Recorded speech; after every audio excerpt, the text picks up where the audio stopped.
स्तुति चिंतामणि चतुर्थ बोली କରିବାକୁ ଅନ୍ତ ନୁହଇ ସାମର୍ଥ ମୃତ୍ୟୁ କଳେବର ବହି ନ ବୁଝି ବିଖଣ୍ଡ କଲି ମୁଁ ଦଣ୍ଡ ଛାର କୀଟ ଜୀବ ହୋଇ ମୋ ଠାରୁ ଅଧିକ ପାପୀ ଜନ ମୂର୍ଖ ନଥିବେ ତିନି ବ୍ରହ୍ମାଣ୍ଡେ ପିଛା ମୁଙ୍କୁ ନିନ୍ଦା ଦେଲି ଅଭିମାନେ ପାପ ଚିତ ଚର୍ମ ତୁଣ୍ଡେ ମନେ ପାଇ ପ୍ରଥା ହେଲି ଗରିବିଟା ମୁଁ ମୂଢ ଚଣ୍ଡାଳ ରୂପରେଖ ନାହିଁ ପ୍ରକାଶ ହୋଇଛ ଜ୍ୟୋତି ରୂପେ ଢଳ ଢଳ କର୍ମରେ ଅବସ୍ଥା ଲେଖିଛି ବିଧାତା ପୂର୍ବେ ଅର୍ଜିଥିଲା ପାପ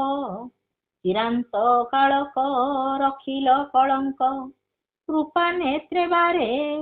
ଦେଖ ବହି ଦିବାନିଶି ନାହିଁ ରବିଶଶୀ ନାମ ବ୍ରହ୍ମ ନିରନଈ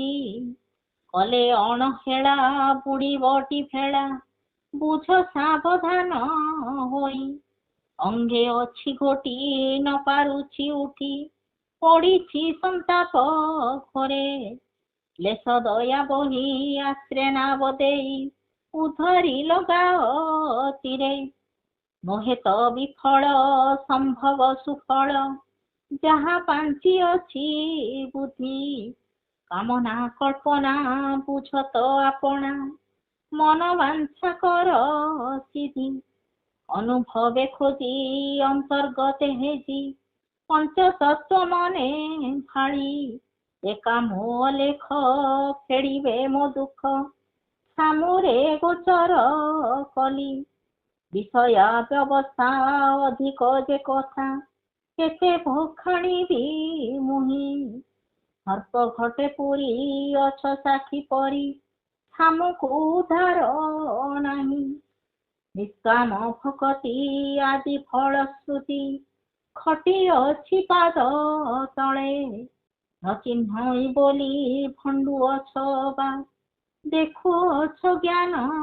ଡୋଳେ କରିବି କି ଜପ କରିବି କି ତପ କି ରୂପେ ହୋଇବି ଭୃତ୍ୟ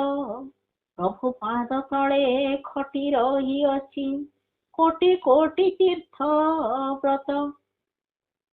କି ପାଇବି ଧନ କାହୁଁ ଦେବି ଦାନ କି କରିବି କର୍ମ ଧର୍ମ ପ୍ରଭୁ ଶ୍ରୀ ଛାମୁରେ ପୁରୀ ରହିଅଛି ଦାତା ପଣ ଗୁଣ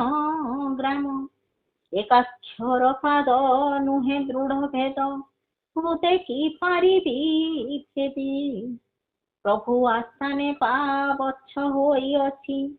ଅଷ୍ଟାଦଶ ଆଦି ସିଦ୍ଧି ନର ଦେହ ଧରି ନୁହେଁ ଅନ୍ତ କରି ଅଣାକାର ରୂପ ବ୍ରହ୍ମ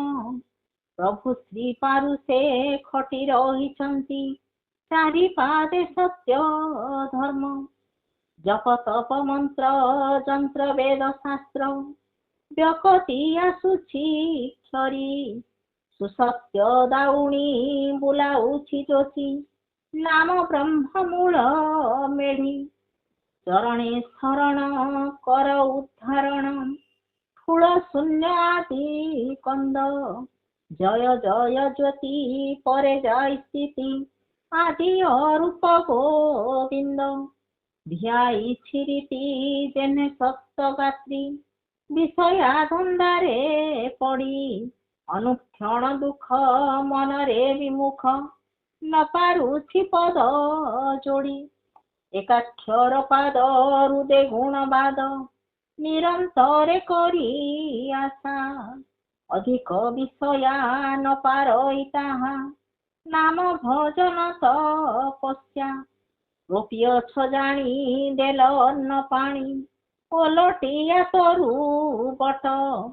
ଏ ତିନି ବ୍ରହ୍ମାଣ୍ଡେ ପୃଥି ନବଖଣ୍ଡେ ପାଇବେ କି ନାହିଁ ଭେଟ ସିଦ୍ଧ ବ୍ରହ୍ମ ବାକ୍ୟ ଜଗତଙ୍କ ଭେକ